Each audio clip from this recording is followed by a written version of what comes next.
Assalamualaikum warahmatullahi wabarakatuh.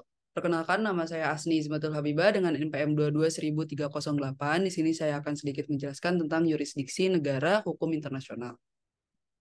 Pengertian dari yurisdiksi negara yaitu jurisdiction itu bahasa Inggris, jurisdiction itu Latin, juris kepunyaan, dan dictio itu ucapan, sabda, sebutan, atau firman. Berarti kepunyaan seperti yang ditentukan hukum, hak menurut hukum, kekuasaan menurut hukum, kewenangan menurut hukum. Pada dasarnya, yurisdiksi berkaitan dengan masalah hukum, khususnya kekuasaan atau kewenangan yang dimiliki suatu badan peradilan atau badan-badan negara lainnya yang berdasarkan atas hukum yang berlaku.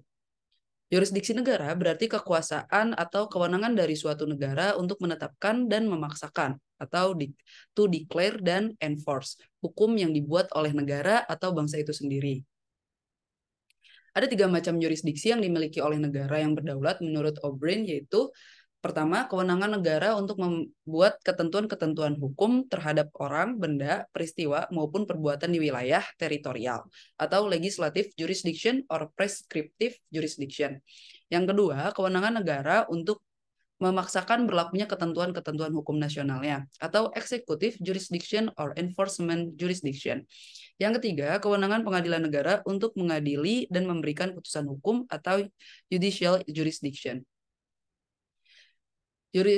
Yurisdiksi negara dalam hukum internasional menurut Imre Anthony, state jurisdiction in public international law means the right of state to regulate or affect by legislative, executive, or judicial measure the right of person, property, act, or even with respect to matter not exclusively of domestic concern.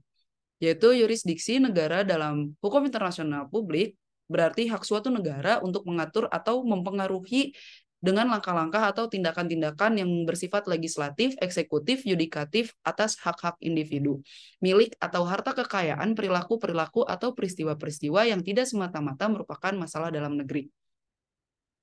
Selanjutnya, unsur-unsur yurisdiksi negara itu ada 5. Yang pertama, hak kekuasaan atau kewenangan, kedua mengatur, yaitu legislatif, eksekutif, yudikatif, yang ketiga ada objek, yaitu hal, peristiwa, perilaku, masalah, orang, benda, yang keempat tidak semata-mata merupakan masalah dalam negeri atau not exclusively of domestic concern, yang kelima hukum internasional sebagai dasar dan landasannya.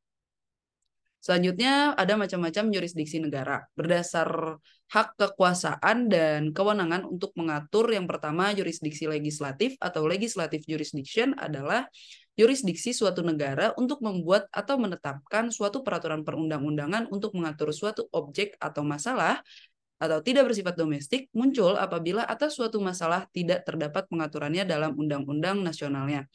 Yang kedua ada yurisdiksi eksekutif atau executive jurisdiction.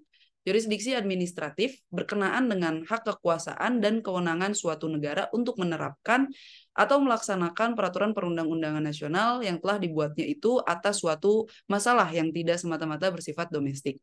Yang ketiga ada yurisdiksi yudikatif atau judicative jurisdiction, merupakan yurisdiksi suatu negara untuk mengadili dan atau menghukum si pelanggar peraturan perundang-undangan yang telah dibuat dan dilaksanakan oleh negara yang bersangkutan. Selanjutnya ada yurisdiksi negara atas objek, hal, masalah, peristiwa, orang, dan benda. Yang pertama ada jurisdiksi personal atau jurisdiction in personal, disebut juga yurisdiksi atas orang atau subjek hukum, orang dan badan hukum. Titik beratnya terletak pada subjek hukumnya yang dapat dituduhkan pada yurisdiksi tersebut. Orang didasarkan pada kewarganegaraannya, WNI atau WNA, dan aktif atau pasif nationality, sedang badan hukum didasarkan pada badan hukum nasional dan badan hukum asing. Yang kedua ada yurisdiksi kebendaan atau jurisdiction in rem.